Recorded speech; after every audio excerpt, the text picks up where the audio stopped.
are you going? Let's look around the orphanage.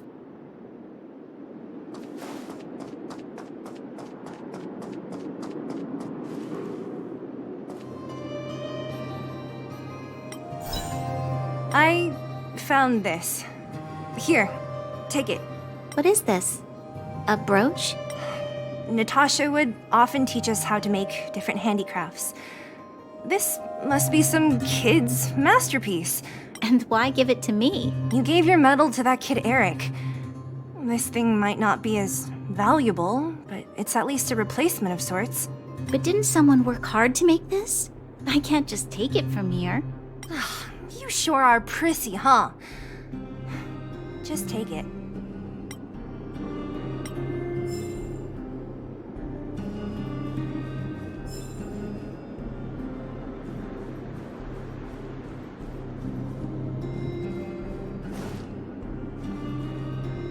What's up here?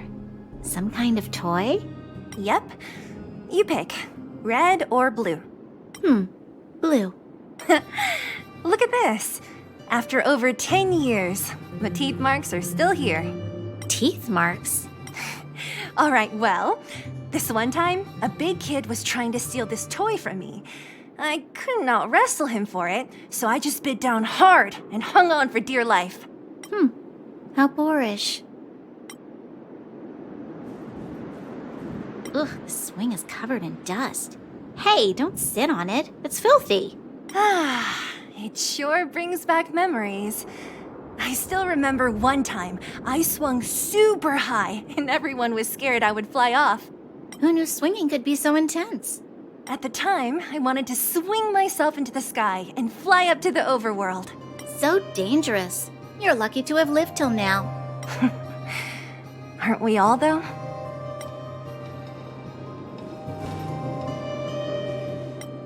We've looked everywhere but here. I hope my memory is right. Yes, we found it! Great! And it's barely damaged.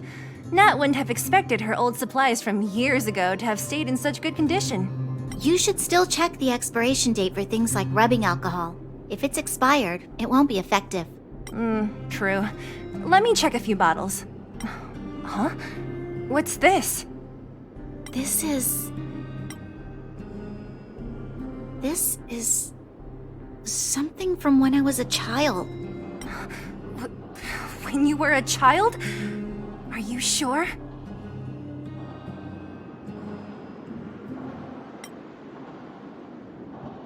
Yes.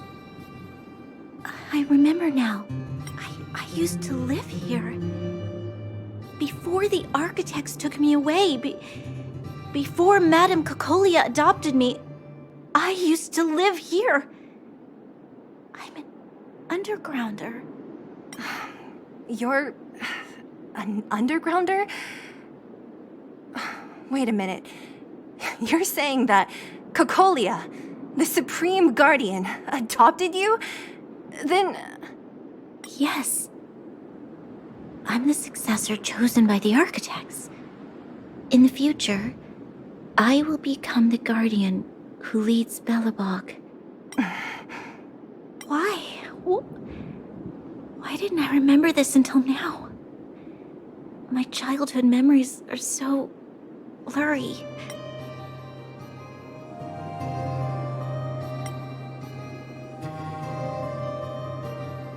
No. Mother would never do that to me. There's no way she would. The architect said that the guardian's successor is selected from among all people in Belobog. The selection process can take anywhere from a few years to a few decades. During that time, all children of the appropriate age in both the overworld and the underworld will be tested. In the end, only one child deemed as worthy will be chosen. I must have been chosen from among the children here and then taken to the surface.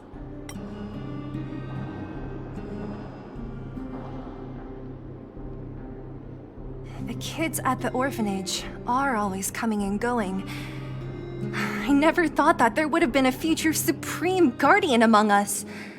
Does Nat know about this? Could she have been keeping it a secret? I don't think she knows.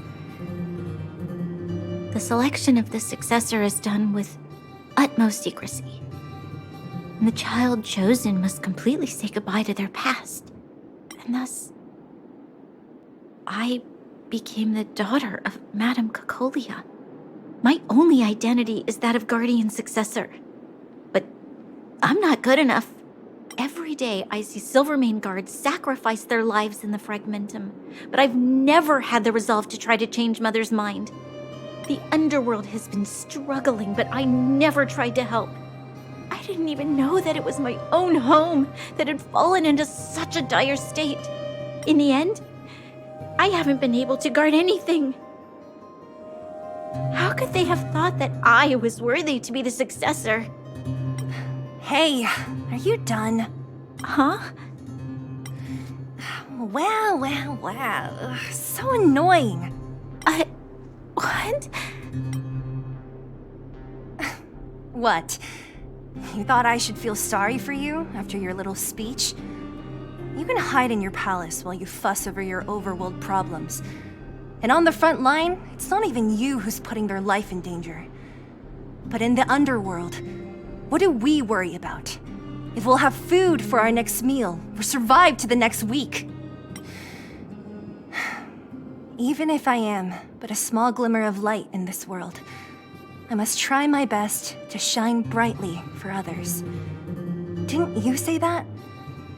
Well, if you really want to protect everyone, what are you standing here crying for? Get to it! You're right. You're right. Self-pity doesn't help solve anything. Thank you, Sela. Usually when I feel sorry for myself, I am met with gentle consolation. Never has anyone dared to be tough and make me snap out of it. I'm no good at consoling, but I can hit you on the head a few times, no problem. I can tell that you have a big burden to carry. Why do you force yourself to? As the successor to the Guardian of Belobog, I must always be vigilant of my behavior and thoughts. Yeah, Lady Branya. Miss Future Supreme Guardian comes from the same orphanage as me. Who thought it would be a good idea to put us together, huh? How about I show you around the orphanage a bit more? Unlike you, my memories from when I was little are crystal clear. Okay. I'll indulge in old memories with you for a while.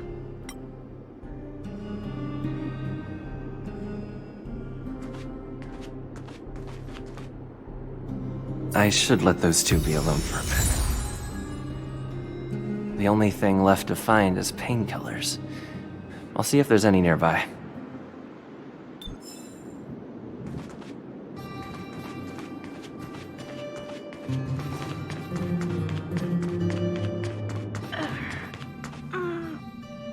Oh, it's here. We found it. Thank you, Perkins.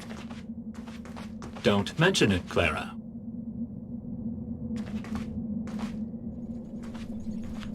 Warning. Warning. Danger detected. Protect Clara. Initiating active defense mode. Perkins, don't! Stop! I've seen this person before. He's not bad, right? Command received. Danger removed. Deactivating active defense mode. This place is dangerous. You should leave.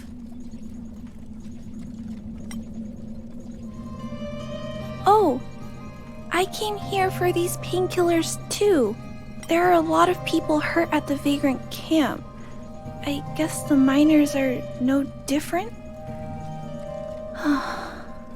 If everyone could just get along, things would be easier. Here you are. I hope the medicine is of help to you.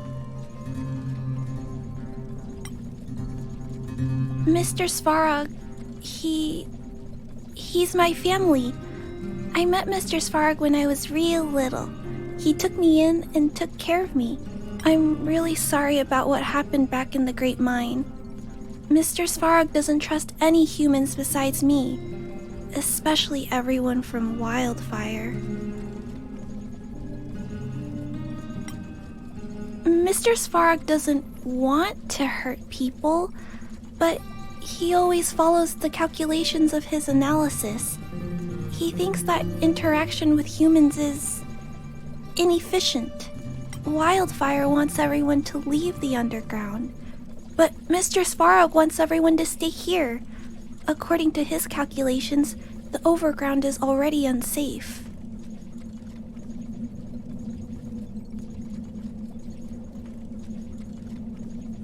Yes, Mr. Svarog is very stubborn.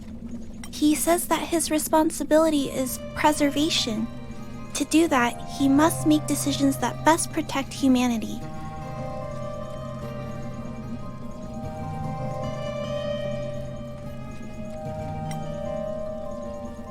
I know that Wildfire wants to talk to Mr. Svarog, but no matter how many times you talk to him, Mr. Svarog won't change his mind.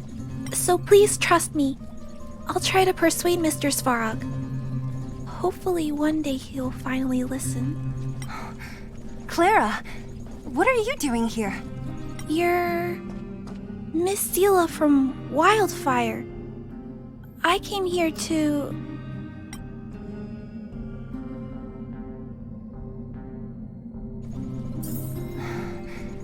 Why are you helping the vagrants look for medicine? If they're so great, how could they make a little girl go around running errands for them? No, it's not like that. I wasn't made to do anything. It's just that the living conditions for the vagrants aren't great. There's not even a clinic in their camp. So I wanted to help them out. Also, not all of them are bad people. Everyone just wants to survive. Miss Sela, did this medicine belong to Miss Natasha? Then, can you give me some? The vagrant's injuries are quite serious. I see. Let's split these painkillers then. Really? We don't need to ask Miss Natasha first? If I know Nat, she won't mind. Although, this will make it more difficult for us. She'll understand. She always does. Great! Thank you, Miss Sela. Are you leaving? This old town is too dangerous. We'll accompany you part of the way. It's fine. I have Perkins for company. And I have some more things I need to look for here first. Understood. Be careful, though.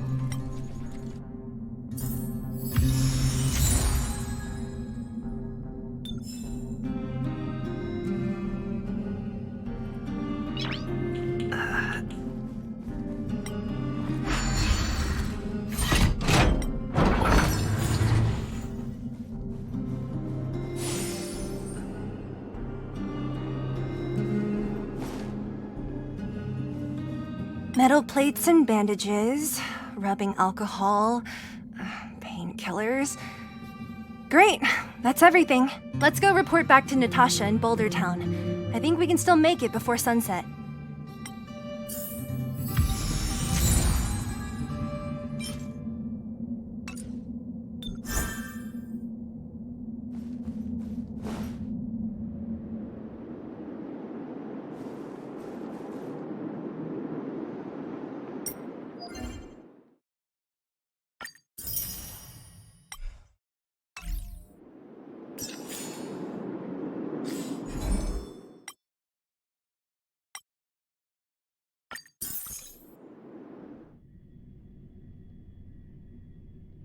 It's getting late.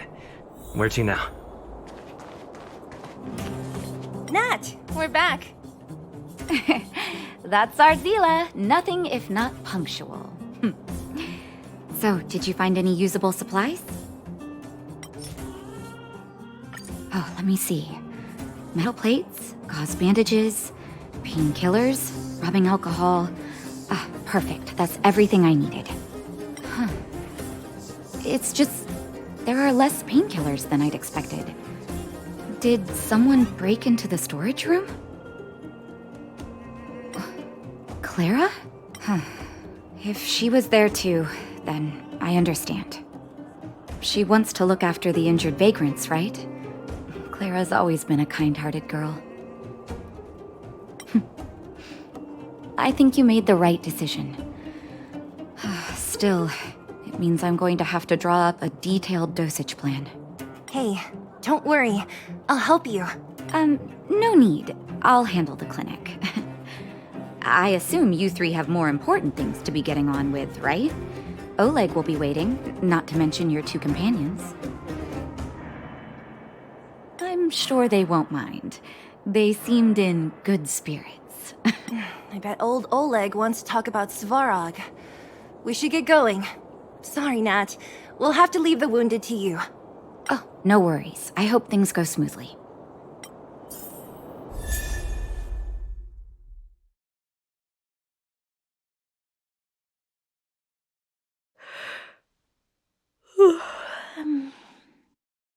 Huh?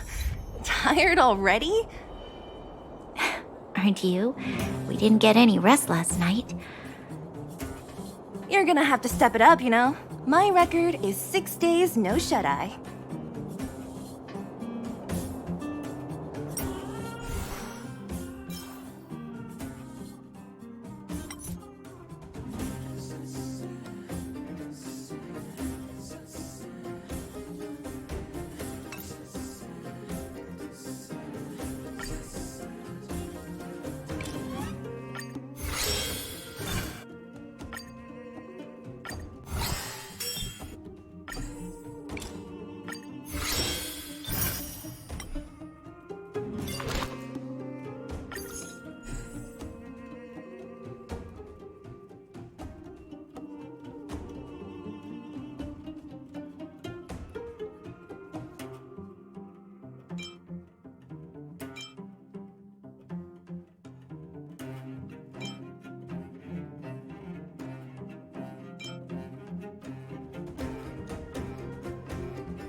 Hey, they're finally back! That's nothing. The unannounced disappearance record holder is right here. And that's something to be proud of? It's good to have everyone back together. Let me get straight to it. Regarding the Stellaron and your predicament in the overworld, your friends have gone over both with me again. The last time I saw Kokolia, she was an impressive young lady. I never thought that after becoming the Guardian. All I can say is that I sympathize with your situation. Rest easy. Wildfire won't go behind your back on this. Your plan sounds a bit like the ravings of a drunken miner, but at least you're offering a road forwards. We Underworlders haven't had a road to anywhere for a long time now, and you can see how things have become. I'm willing to give you guys a shot. Don't worry, Mr. Oleg. We'll make sure you don't regret it. Ravings of a drunken miner is a little harsh. Maybe it is, but I think we need to set our sights on something a bit more realistic. You guys want to know the whereabouts of the Stellaron. Wildfire wants to remove the restrictions on the Underworld. In other words, Svarog is the target of both our efforts. If we can't deal with the boss, we can't deal with anything.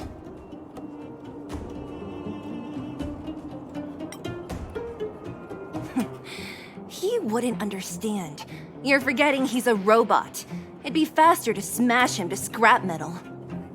We should make preparations for both approaches. Of course, it's better to settle matters through peaceful means, but if the situation changes, we must be prepared for armed conflict at a moment's notice. Wildfire has tried many times to make contact with Svarog, without success. He has no intention of engaging with us. At our current strength, it would be incredibly dangerous to use force. Svarog's robots don't fear sacrifice, and I don't want to risk Underworld lives. But things have changed. Your arrival constitutes an external variable for Svarog. I may not have the full picture, but perhaps you guys have an opportunity to sway him. That would be best. Our scheme is coming along nicely, but I fear that Svarog just isn't the swaying type. You'll understand when you get to his territory. Things never run smoothly down here. And what about you, Miss Silvermane? You're the only one here that isn't compelled to do or die with Svarog. I'd like to hear your plan. Well, the Underworld is still a part of Belobog. If Svarog's existence constitutes a threat to the people here, I will of course stand with you. Excellent. An enlightened answer, young lady, and spoken like a true successor to the guardianship. Seeing as we're all on the same side, there's no reason to delay. Let's go. I've arranged for a guide to take you to Svarog.